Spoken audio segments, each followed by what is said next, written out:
Pour aller admirer ce lithops d'Enteri sur site, il faut aller au sud-est de la Namibie, sur des secteurs composés de roches de silice, ou entre les failles qui se garnissent de terres rouges d'Afrique. Le lithops d'Enteri y prospère et apprise la couleur de son environnement. Avec ces quelques images, Christophe nous fait admirer cette espèce de lithops d'Enteri qui se différencie des autres espèces du genre lithops. Et lorsque l'on pratique le semis de cette espèce, elle est stable. J'ai cette plante dans ma collection depuis plus de 50 ans et voici ma première photo. C'est un semis de 6 ans dont les graines provenaient de Corrèze en Allemagne. Et voici la même espèce 50 ans plus tard. Elle forme une touffe de 12 cm de diamètre avec plus de 15 couples de feuilles qui chaque année donnent une fleur. Je vais suivre et vous présenter les particularités de cette espèce en pratiquant le semis et même parfois sur le même pied d'une année sur l'autre.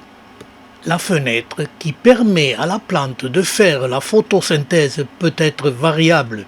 Et une autre particularité de cette espèce, ce qui permet de l'identifier à coup sûr, ce sont ces petits points rouges plus ou moins nombreux, plus ou moins importants.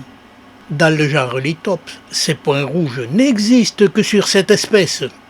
Et sur les images que nous a ramenées Christophe, les points rouges y sont mais presque invisibles. Et parfois presque inexistants, et pourtant ils y sont. On n'en connaît pas leur utilité et vous allez pouvoir observer ces points rouges, leur variation sur mes plantes en collection le temps que je vous présente la floraison. Et vous vous apercevrez qu'ils sont plus ou moins nombreux et plus ou moins importants pour chaque couple de feuilles. Et cela d'une année sur l'autre, donc ce critère est variable. Mais il me faut aussi parler des soins de cette plante, car ils sont particuliers. Du mois de novembre jusqu'au mois de mai, il ne faut jamais arroser ces plantes. Du mois de mai jusqu'au mois de juillet, il faut simplement brumiser ces plantes. Et il faut les arroser tous les 15 jours, copieusement, du mois de juillet jusqu'à la fin de la floraison. Et le substrat doit se composer d'un peu de terre argileuse, de sable et de terreau, en proportion plus ou moins égale. Et je vous laisse admirer la floraison. Elle est magnifique.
Autre petite particularité de cette espèce, les fleurs sont hautes sur tige.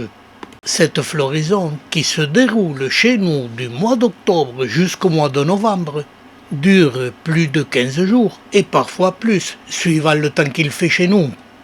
Deux petites observations entre le début de la floraison et la fin de la floraison. Elles grandissent légèrement, elles ont atteint sur la fin de la floraison 3 cm de diamètre et finissent par cacher complètement la plante. Sur la fin de la floraison, elles changent de couleur, deviennent légèrement orangées. C'est à ce moment-là qu'il faut arrêter totalement les arrosages et attendre que les fleurs se fanent en se colorant de plus en plus. Et nous sommes fin novembre et c'est à cette période qu'elles développent ses fruits. Quand les fleurs sont complètement fanées, les fruits lentement se développent. Et comme les fleurs étaient hautes sur tige, il en est de même pour les fruits. C'est un critère particulier à cette espèce. Ce que l'on ne sait pas si dans la nature elles ont cette même particularité. Car cette espèce, quand elle fleurit dans la nature, elles sont inondées de soleil, c'est l'hémisphère sud. Et ce n'est pas qu'à chez nous, nous sommes en hémisphère nord. Et au mois d'octobre, novembre, le soleil est déjà très bas. Et il est fort possible, et même peut-être sûr, que ces fleurs chez nous s'étiolent légèrement. Si c'est le cas, chez nous, ce n'est pas grave, les fruits se développent très bien. Et c'est en regardant la photo que nous a ramené Christophe que l'on aperçoit des fruits. Ils sont ras du sol, ce qui veut dire que même les fleurs dans le sud de la France sont légèrement étiolées et donnent ces images aux fruits perchés sur de longues tiges. Mais cela ne les empêche pas, dès qu'on les arrose, de nous faire découvrir toutes leurs graines. Elles sont nombreuses, les fleurs étant autofécondes, elles ne sont pas croisées.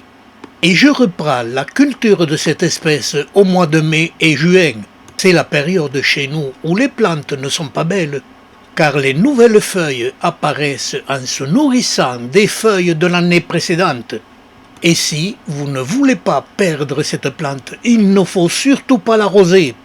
On peut légèrement la brumiser, mais surtout il faut attendre qu'elle ait complètement terminé son développement, qu'elle présente des couples de feuilles bien gonflées qui ont épuisé les vieilles feuilles. Comme nous le montre cette image, les vieilles feuilles ont complètement disparu. Et cela nous amène fin juillet où il faut chez nous recommencer les arrosages pour une prochaine floraison.